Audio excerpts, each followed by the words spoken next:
Pusat Pelaporan dan Analisis Transaksi Keuangan, PPATK, menemukan kotak deposit milik Rafael Alun Trisambodo di Bank Mandiri.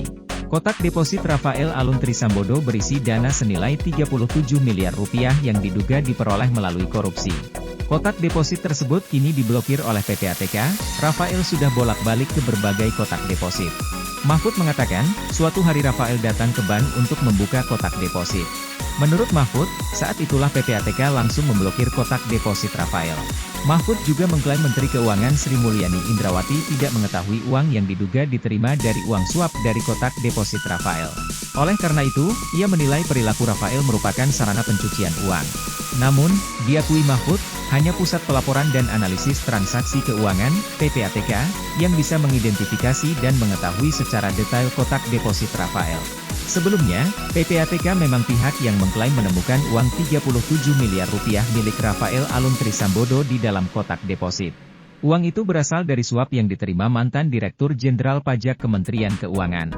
Uang asing senilai 37 miliar rupiah ini telah dibekukan oleh PPATK. PPATK menyebut kotak deposit Rafael disimpan di bank milik negara. Ivan mengungkapkan uang itu terkait dengan transfer 40 rekening yang diblokir PPATK senilai lebih dari 500 miliar rupiah. Namun, saat ditanya apa dasar dugaan korupsi itu, Ivan enggan menjawab. Ivan juga mengelak ketika ditanya apakah Rafael mencoba menarik uang dalam jumlah besar setelah tampil di depan umum. Dia hanya membenarkan dugaan upaya Rafael untuk menyembunyikan aset. Sejauh ini, PPATK telah memblokir lebih dari 40 rekening atas nama Rafael, istrinya, anak-anaknya, dan sejumlah pihak terkait. Termasuk konsultan pajak PPATK juga melihat peran pelaku pencucian uang profesional yang terkait dengan Rafael.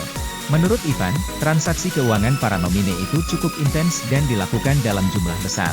Namun, Ivan belum bersedia menyebutkan berapa jumlah uang yang beredar sebagai tanda pencucian uang yang dilakukan Rafael.